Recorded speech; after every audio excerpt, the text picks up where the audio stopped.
محوها أحمد مرهر ونسانسدي waxaan u sheegayaa beelaha kuumada ee arrinka ay quseeyaan gaar ahaan kuwa maanta dhibka ku dhacay godobta ayada cid kale loo haysta ma jiro maxamed subayr baan loo haysan ogaadeen baan loo haysan daarood baan loo haysan kuumada kale aan loo haysanin waa annagii inoo axmedow waa inoo adigiyo annaga haddii ilaahay yidhaahdo annagii ballan allana waad qabtaa ballan allah ha ku qabto ilaahay idankiisa ballan allah ha ku qabto war aamiin dhahaya ilaahayow axmed naga soo qabo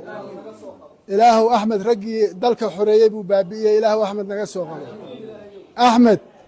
dhaqanka uu ku dhaqmahayo nin u dhashay reerka ma aha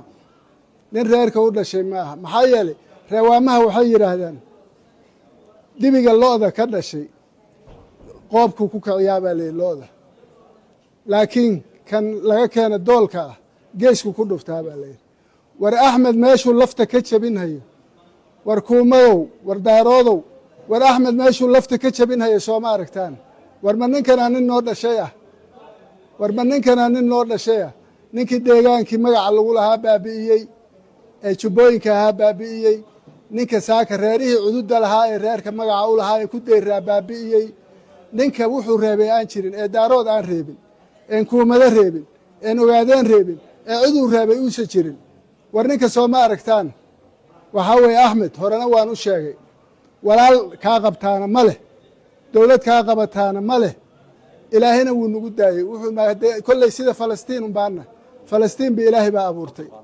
falastiin ba ilaahay baa abuurtay waxaan amrahayaa dhammaan ummadda aan mas-uulka u ah inay arrinkan u istaagto in laga dabaaqtamo in axmed markuu nin dilo konton laga dilo konton in laga dilo amar weeye arrinkaa isaga ah waxaa weeye axmed markuu nin dilo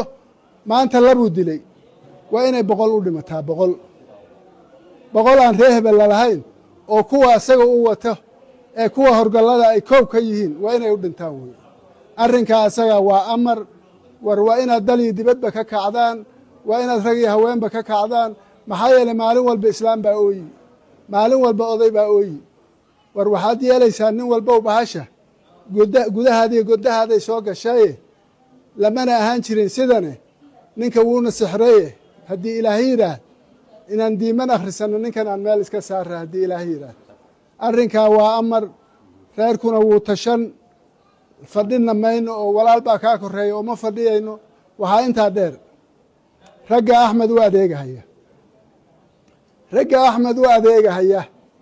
een garanayno een hadda ka marayn in saaka la laayo dadkan maxasta aan ka marayn waa dil toogashaa ciidanka wuu imaqlahayaa nimankaas meel allaale meeshii lagu arko waa in la dilaa war ninkan hubkii annaga aan tabcannay hataa waa qaatay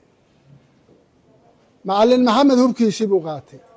kii oomaar buu qaaday wargooyin wax ma aragtaan miya maxaa indhaha iyo aqliga ilaahay idiin tiray war ninkan shacab buu naga dhigtay habeenba inuu konton cunuu rabaaye ha laysdaba qabto reeryo ha laysdaba qabto anigu warkii intaasaan ku gunaanadahayaa axmedow intan waa tooriye baraatika hadda inoo bilaabanaysaa ilaahay idankii